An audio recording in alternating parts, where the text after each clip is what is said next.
ఇక ఆపరేషన్ మూసీకి తెలంగాణ సర్కార్ సిద్ధమైంది. మూసీ ప్రాజెక్ట్ పై ఇవాళ ప్రెజెంటేషన్ ఇవ్వబోతున్నారు.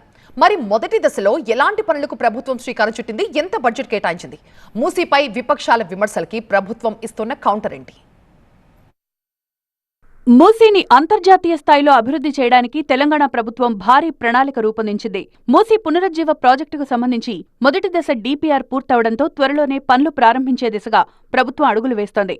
మొదటి దశలో సుమారు 21 కిలోమీటర్ల పరిధిలో 7,000 కోట్ల రూపాయల వ్యయంతో అభివృద్ధి పనులు చేపట్టనుంది.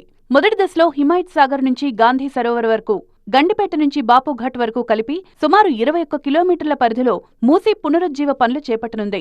1908లో హైదరాబాద్ను వణికించిన వరదలు భవిష్యత్తులో రాకుండా ప్రత్యేక రక్షణ వ్యవస్థను ఆపరేషన్ మూసీ ద్వారా నిర్మించాలని ప్రభుత్వం భావిస్తోంది. 1,50,000 క్యూసెక్కుల వరద ప్రవాహాన్ని కూడా తట్టుకునేలా నది ఇరువైపులా భారీ నిర్మాణాలు చేపట్టాలని అధికారులు ప్రణాళిక రూపొందించారు. అలాగే మూసీలోకి మురుగునీరు చేరకుండా భారీ ట్రంక్ లైన్ పైప్ లైన్లు ఏర్పాటు చేయనున్నారు. ఆపరేషన్ మూసీలో భాగంగా బాపుఘాట్ వరకు నది పరిసర ప్రాంతాన్ని పచ్చిక బయళ్లు, పూల తోటలు, పార్కులతో అభివృద్ధి చేస్తారు. ప్రజలు విశ్రాంతి తీసుకునేలా వాకింగ్ ట్రాక్లు, సైకిల్ ట్రాక్లు, పిల్లల ఆట స్థలాలు, హోటళ్లు వంటి సౌకర్యాలు ఏర్పాటు చేయనున్నారు.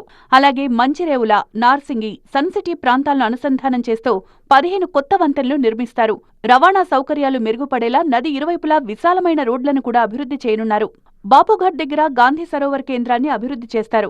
మూసీ, ఈసీ, గోదావరి జలాలు కలిసే ప్రాంతంలో 100 మీటర్ల ఎత్తైన టవర్ను నిర్మించి దానిపై ప్రపంచంలోనే ఎత్తైన మహాత్మాగాంధీ విగ్రహాన్ని ఏర్పాటు చేయాలన్న ప్రణాళిక ఉంది. టవర్లో గాంధీజీ జీవితం, చరిత్రను తెలియజేసే మ్యూజియం కూడా ఏర్పాటు చేయనున్నారు.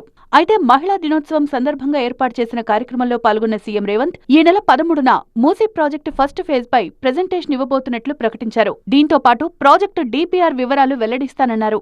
నేను నా ఒక్కడి కోసం, నా ఇంటి కోసం చెప్పడం లేదు. మీరందరూ మహిళా జర్నలిస్టులు అనుకుంటే రేపు 13th రోజు తాజ్ కృష్ణాలో పవర్ పాయింట్ ప్రజెంటేషన్ ఈ మూసీ నది మీద ఫేజ్ 1 మీద ఈరోజు డీటెయిల్ ప్రాజెక్ట్ రిపోర్ట్ ఇవ్వబోతున్నా.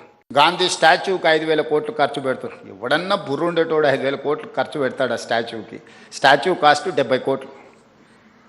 ఆడ విజ్ఞాన మందిరం మొత్తం కట్టడానికి 100+ ఏదో అవుతుంది. టోటల్ కలిపితే కూడా 200 కాదు. అంబేద్కర్ భవన్కి 220 కోట్లు పెట్టారు, సంతోషం. మహాత్మా గాంధీ ఒక విజ్ఞాన కేంద్రానికి ఒక 200 కోట్లు పెడితే మీకు వచ్చిన కష్టం ఏంటి? దాన్ని 5,000 కోట్లు 10,000 కోట్లు అని చిలువలు పలువలు చేస్తారు. ప్రాజెక్టు పూర్తయితే మూసీ నది కేవలం నీటి ప్రవాహంగా కాకుండా పర్యాటక కేంద్రంగా, వాణిజ్య హబ్గా మారే అవకాశముందని అధికారులు చెబుతున్నారు. నగర అభివృద్ధికి ఇది కీలకంగా మారుతుందని ప్రభుత్వం భావిస్తోంది.